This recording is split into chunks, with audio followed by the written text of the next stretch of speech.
about the way they're seated. So we're moving to seated in the cafeteria. What do you notice about the way that they are seated? There's 2 in the middle, 2 on the outside, so there's 4 to a table.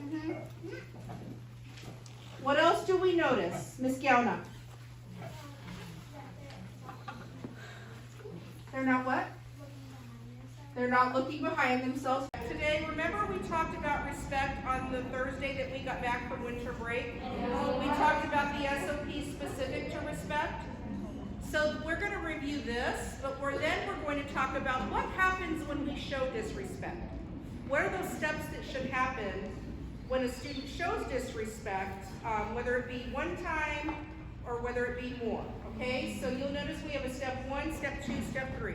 But before we do that, I want to remind everybody what we agreed respect looks like, okay? We agreed that respect looks like sitting quietly, hands to ourselves, trying not to be a distraction, so not rolling our eyes, not having hands crossed or arms crossed, and maintaining eye contact, okay? We agreed that respect sounds like it's not what you say, but how you say it, okay? Respectful tone, so not sarcastic, a calm tone, not snarky, no yelling, and not sassy, okay? And we all gave some examples and non-examples of what those look like, so we all know what that sounds like, right? Okay. Using the correct voice level, not talking back, not making noises when people are talking, and not shouting out. Feels like. We all agree that it feels good when we're respected, right? How to respectfully disagree with someone or a situation. Stay calm, use positive words, keep a respectful tone, and keep positive body language, okay? So is there anything that we need to add, or is there anything that needs to be clarified? Suspension, parent meeting, and behavior contract. And then there was principal determined consequence.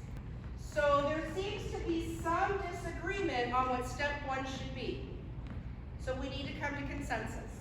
I notice that there's a lot that say principal determined, there's a couple that say principal determined consequence on this. Suspension should be the first step.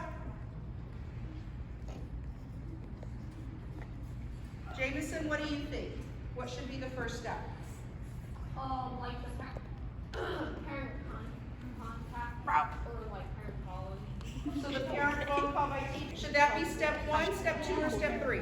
Step 1. What about those of you that chose principal determined consequence as step 1? Are you okay with that not being step 1? Yeah, that doesn't really make sense. Huh? I said, yeah, that doesn't really make sense because, like, Okay. a principal determined consequence for, like, a warning, that's not, I don't think so. If we get to the principal, what do you think that's going to be? If we've already tried, step 1 was phone call to phone, lunch detention, and a respect reflection. If that's step 1, do you really think that the principal determined consequence is going to be equal to that?